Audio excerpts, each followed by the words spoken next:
আসসালামু আলাইকুম। তোমাদের ব্যয়িত শক্তির হিসাব নিয়ে আজকের যে টপিকটা সেটা হলো ব্যয়িত শক্তির হিসাব। এই টপিকটা আলোচনা করব। তো দেখো, আমরা একটা সূত্র শিখছিলাম তড়িৎ ক্ষমতা। তড়িৎ ক্ষমতা P সমান W ভাগ T। অর্থাৎ তড়িৎ ক্ষমতা কি ছিল? যে একক সময়ে যে পরিমাণ শক্তি ব্যয় হয়, তাহলে 1 সেকেন্ড সময়ে কি পরিমাণ শক্তি ব্যয় হয়? W ভাগ T। তাহলে তড়িৎ ক্ষমতার সংজ্ঞা অনুসারে P সমান W ভাগ T এটা লিখতে পারি আর কি। তো দেখো, এর নিচে কিছু নাই মানে কি আছে? 1 আছে। তার মানে W সমান PT। ঠিক আছে? এই ডাব্লুটাই হলো ব্যয়িত শক্তি, আর পিটা হলো ক্ষমতা, আর টিটা হলো তোমার সময়। এই ব্যয়িত শক্তি হিসাব করার সময় আমরা এই সময়টাকে ঘন্টা এককে রাখবো। ঠিক আছে? আর এই পি মানে ক্ষমতার যে এককটা সেটা হলো কিলোওয়াট ঘন্টা এককে রাখবো। অর্থাৎ সবসময় এদেরকে 1000 দ্বারা ভাগ করে কিলোওয়াট ঘন্টায় রাখবো আর কি। ঠিক আছে? তার মানে কি আমরা লিখতে পারি না ডাব্লু সমান পিটি ভাগ 1000। ঠিক আছে? তার মানে এদের সমস্তগতভাবে যে এককটা আসবে সেটা হলো কিলোওয়াট আওয়ার অথবা ইউনিট। ঠিক আছে? ইউনিট, এই জিনিসটা আসবে আর কি। তো যাই হোক, আমরা এখানে এই এককটাও হতে পারে, এই এককটাও হতে পারে। যখন যে অঙ্কে যদি কিলোওয়াট ঘন্টাটা যদি থাকে তাহলে কিলোওয়াট ঘন্টা লিখব, ইউনিট যদি থাকে তাহলে ইউনিটটা লিখবো আর কি। তো যাই হোক, আমরা দেখো এটার অঙ্ক নিয়ে আলোচনা করব। অনেকগুলো অঙ্ক, অনেক রকমের অঙ্ক, খুব মজার মজার অঙ্ক, সেগুলো অঙ্কগুলো নিয়ে আলোচনা করব। তাহলে টিটা কি? টিটা হলো সময়, সেটা কি ঘন্টা এককে ব্যবহার করব আর কি, ঘন্টা এককে ব্যবহার করব। আর পিটা কি? কিলোওয়াট আওয়ারে ব্যবহার করব। আর ব্যয়িত শক্তির যে সূত্রটা পেলাম আমরা, ডাব্লু সমান পিটি ভাগ 1000। ঠিক আছে? আর ব্যয়িত শক্তির এককটা আর কি কিলোওয়াট ঘন্টা লিখবো অথবা ইউনিট লিখবো আর কি। এখানে কেন কিলোওয়াট ঘন্টা লিখলাম? দেখো, পি কে 1000 দ্বারা ভাগ করলাম, আর টিটা আওয়ার হিসেবে রেখে দিছি। এই কারণে পি কে 1000 দ্বারা ভাগ করার কারণে কিলোওয়াট, আর টিটা হলো কি আওয়ার ছিল, কিলোওয়াট আওয়ার। এই কারণে ব্যয়িত শক্তির এককটা হলো কিলোওয়াট আওয়ার। আর ইউনিটটা হলো, এটা বৈদ্যুতিক কোম্পানি থেকে নির্ধারণ করা হয়েছে যে কিলোওয়াট ঘন্টা না বলে ইউনিট বলবো আমরা। মানে ইউনিট মানে একক, যে ব্যয়িত শক্তির কত 20 একক। ঠিক আছে? এইভাবেও বলা যায় আর কি। তো যাই হোক, আমরা বিভিন্ন রকমের অঙ্ক নিয়ে আলোচনা করি। তো দেখো, সর্বপ্রথম যে একটা অঙ্ক, 1 নম্বর অঙ্ক, সেটা একটু এখানে দেখো, ব্যয়িত শক্তি সংক্রান্ত গাণিতিক সমস্যা। ঠিক আছে? তো এই গাণিতিক সমস্যাগুলো একটু আলোচনা করব। তো বলেছি একটি বৈদ্যুতিক হিটার 220 ভোল্ট সরবরাহ লাইনে হতে, তাহলে একটু আমরা সাইড নোটটা করি। আর দেখো, আমার আগের ভিডিও যারা দেখছো, তারা অবশ্যই যে 220 ভোল্ট এগুলো সাইড নোট করতে পারবে। হুট করে যদি এই টপিকটা যদি দেখো তাহলে বুঝতে পারবে না। আমার আগের ভিডিওগুলো অবশ্যই প্লেলিস্ট থেকে দেখে আসবে আর কি। তাহলে ভি সমান কি 220 ভোল্ট। ঠিক আছে? সরবরাহ লাইনে হতে 2 অ্যাম্পিয়ার বিদ্যুৎ গ্রহণ করে। তাহলে আই সমান কত? 2 অ্যাম্পিয়ার গ্রহণ করে হিটারটি 400 ঘন্টা ব্যবহার করা হলো। মানে টিটা কি? 400 আওয়ার। ঠিক আছে?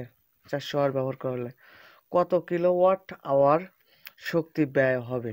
ঠিক আছে? কত কিলোওয়াট আওয়ার শক্তি ব্যয় হবে? ডাব্লু সমান আমরা কি জানি? ডাব্লু সমান হোয়াট। তাহলে ডাব্লু সমান কেবলই শিখে আসলাম, দেখো কেবলই শিখে আসলাম পিটি ভাগ 1000। তাহলে এই সূত্রটা ইউজ করি একটু। ঠিক আছে? পিটি ভাগ 1000। ঠিক আছে? এখন দেখো, আমরা এই জায়গা টি এর মান কত? 400 ভাগ 1000, কিন্তু পি এর মান নাই কিন্তু। ঠিক আছে? তাহলে পি সমান আমরা কোথায় পাবো? এখানে তো দেওয়া নেই সাইড নোটে। অর্থাৎ পি সমান আমরা একটু বের করে নিই। পি সমান ভিআই। আর এই পি সমান ভিআই, পি সমান ভি স্কোয়ার ভাগ আর পি সমান আই স্কোয়ার। আর এই সূত্রগুলো তো এর আগের ভিডিওতে অনেকগুলো আলোচনা করছি আর কি। ইনশাল্লাহ সেগুলো দেখে আসবে। তাহলে 220 গুণন আই হলো 2, তাহলে 440 ওয়াট। এখানে 440 আর 400 গুণ করার পর 1000 দ্বারা ভাগ করলে যা পাবে সেটা একটা ধরো, এরকম কিছু একটা অ্যান্সার পাবে। যাই হোক, এই বক্স মানে অ্যান্সার থাকবে আর কি, অ্যান্সার বের হওয়ার পর যেটা থাকবে সেটা। আর এটার এককটা কি লিখবো, কিলোওয়াট ঘন্টা জিজ্ঞাসা করছে, এই যে কিলোওয়াট ঘন্টা শক্তি ব্যয় হবে, তাহলে এখানে কিলোওয়াট ঘন্টা। আচ্ছা, এরপর আমরা দ্বিতীয় অঙ্কটা করি একটু। দেখো, তোমরা ধৈর্য সহকারে শেষ পর্যন্ত থাকার চেষ্টা করো, খুব মজার মজার অঙ্ক নিয়ে আলোচনা করব, ঠিক আছে। একটি বৈদ্যুতিক স্টোভের 1000 ওয়াট এবং 200 ভোল্ট লেখা আছে। তাহলে দেখো, আমরা একটু সাইড নোট করি। পিটা কত, 1000 ওয়াট এবং 220 ভোল্ট লেখা আছে। গরম অবস্থায় এর রোধ কত, এখানে রোধটা জিজ্ঞাসা করছে আর কি। পি সমান কত, 1000 ওয়াট, আর ভি হলো 200 ভোল্ট, ঠিক আছে। রোধটা আমরা একটু বের করে নিই। তাহলে পি সমান কি জানি, ভি স্কোয়ার ভাগ আর, তাহলে আরটা এখানে দাও, ভি স্কোয়ার ভাগ পি। তাহলে ভি স্কোয়ার মানে কি 200 স্কোয়ার, আর পি এর মানে কত 1000। তাহলে 200 কে স্কোয়ার করলে 4, তারপরে 4টা শূন্য, আর এখানে কত 1000। তাহলে এখান থেকে 3টা শূন্য, এখান থেকে 3টা শূন্য কেটে দাও, তাহলে 40 ওহম, ঠিক আছে। এরপর দেখো, যদি 1 কিলোওয়াট, এখানে রোধ কত সেটা আমরা বের করছি, কিন্তু বলেছে যদি 1 কিলোওয়াট ঘন্টার দাম এত হয়, মানে প্রত্যেক কিলোওয়াট ঘন্টার দাম যদি 2.50 পয়সা হয়, অর্থাৎ 2.5 টাকা যদি হয়, তবে দৈনিক 3 ঘন্টা করে 30 দিন ব্যবহার করলে কত টাকা ব্যয় হবে, ঠিক আছে। মানে ওই বৈদ্যুতিক স্টোভটা প্রত্যেক দিন 1 ঘন্টা, মানে 3 ঘন্টা করে 30 দিন ব্যবহার করা হবে। তাহলে এটার ব্যয়িত শক্তিটা একটু বের করি। ডাব্লু সমান কত, পিটি ভাগ 1000, পিটি ভাগ কত 1000। তাহলে দেখো, পি মানে কত, ওই যে 1000, আর টি মানে কত, বলেছে 3 ঘন্টা করে কতদিন চালাবে, 30 দিন, ঠিক আছে। এটা টি এর মধ্যে ধরতে হবে কিন্তু, তাহলে 30 দিন। এরপর ভাগ কত দেব আমরা, 1000। এই 1000 আর এই 1000 কেটে গেল, তার মানে 390 কিলোওয়াট আওয়ার, ঠিক আছে। এখন কি জিজ্ঞাসা করছে তোমাদের বলো তো, যে 1 কিলোওয়াট আওয়ারের যদি 2 টাকা 50 পয়সা হয়, অর্থাৎ 2.5 টাকা যদি হয়, তাহলে এত কিলোওয়াট আওয়ারের মোট কত খরচ পড়বে। তাহলে এখানে লেখো মোট খরচ বা মোট ব্যয়, 90 গুণন 2.5, ঠিক আছে, 2.5, এটাই হলো অ্যান্সার, এত টাকা। তো এরপর আরো অঙ্ক নিয়ে আলোচনা করব, তোমরা একটু ধৈর্য সহকারে থাকো। দেখো, খুব মজার মজার অঙ্ক নিয়ে আলোচনা করব। এরপর দেখো 3 নম্বর অঙ্ক। 3 নম্বর অঙ্কটা দেখো, 100 ওয়াটের একটি বৈদ্যুতিক বাতিতে প্রতিদিন 10 ঘন্টা করে জ্বালানো হয়। তাহলে 100 ওয়াটের একটি বৈদ্যুতিক বাতিতে প্রতিদিন 10 ঘন্টা করে জ্বালানো হয়, প্রতি একক বিদ্যুৎ শক্তির মূল্য 2 টাকা হলে 30 দিনে কত খরচ হবে। খুবই সহজ অঙ্ক। তাহলে পি সমান 100 ওয়াট, আর প্রতিদিন কয় ঘন্টা করে ইউজ করা লাগে, 10 ঘন্টা করে ইউজ করে। তাহলে টি সমান কত, 10 আওয়ার, প্রতি একক বিদ্যুৎ শক্তির মূল্য। তাহলে বিদ্যুৎ শক্তি আসলে কতটুকু পাওয়া যাবে সেটা একটু দেখি। তাহলে ডাব্লু সমান আমরা কি জানি, ডাব্লু সমান হোয়াট। তাহলে পিটি ভাগ 1000, তাহলে পি কত 100, আচ্ছা এখানে না লিখি, পি কত 100, টি কত 10, তো প্রতি একক বিদ্যুৎ শক্তির মূল্য 2 টাকা হলে 30 দিনে কত খরচ হবে, এখানে 30 দিন, আর এখানে কত 1000 ভাগ 1000। তাহলে এটা আর এটা কেটে গেল কিন্তু, কারণ 100 গুণন 10 মানে 1000, থাকলো কত 30। বলেছে প্রতি একক বিদ্যুৎ শক্তির মূল্য 2 টাকা হলে 30 দিনে কত খরচ হবে। এখানে তার মানে কোন এককের কথা বলেছে, ইউনিট মানে একক, তাহলে এখানে ইউনিট লিখবো। তাহলে মোট খরচ তাহলে 1 ইউনিটের মূল্য হলো 2 টাকা, তাহলে 30 ইউনিটের মূল্য হলো অবশ্যই গুণ করব 60 টাকা। ঠিক আছে, এরপর দ্বিতীয় অঙ্কটা করি একটু, মানে 4 নম্বর অঙ্কটা। 100 ওয়াটের দুটি বৈদ্যুতিক বাতি, ঠিক আছে, আর 50 ওয়াটের দুইটি বৈদ্যুতিক পাখা প্রতিদিন 10 ঘন্টা করে ব্যবহার করলে জুন মাসে বৈদ্যুতিক বিলের হিসাব বের করো। আমরা বিদ্যুৎ বিলের হিসাব করবো আর কি। বলেছে প্রতি ইউনিট বিদ্যুতের মূল্য হলো 3 টাকা। তাহলে এখানে লিখি 100 ওয়াট এর 100 ওয়াট এর দুটি বাতির ব্যয়িত শক্তি W1 সমান পিটি ভাগ 1000। এখানে W1 দিলাম কি জন্য? কারণ 100 ওয়াটের ব্যয়িত শক্তি আর 50 ওয়াটের ব্যয়িত শক্তি আলাদা আলাদা করে বের করতে হবে। তাহলে পি কত?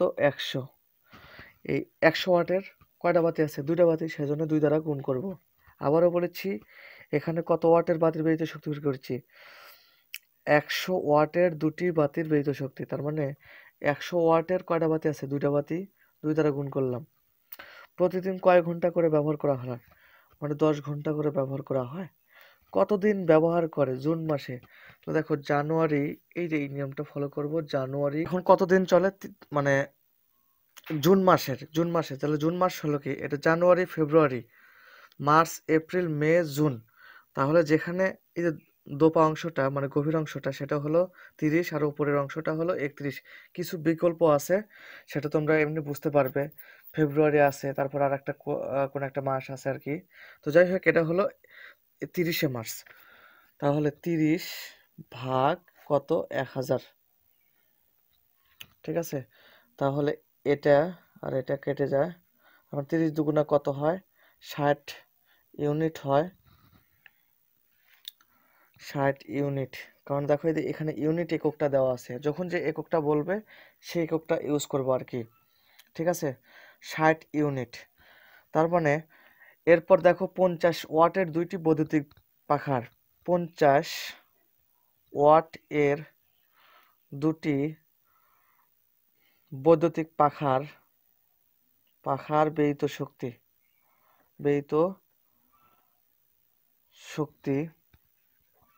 তাহলে ব্যয়িত শক্তি কিভাবে হিসাব করব? ওই যে W1 W2 এটা, তাহলে পিটি ভাগ কত? 1000। এখন দেখো এই জায়গায় আমরা কি কাজ করি? 50 ওয়াট, তাহলে এই যে পাখা কত 10 ঘন্টা করে চলে? কতদিন চলে? কয়টি পাখা? 2টি পাখা।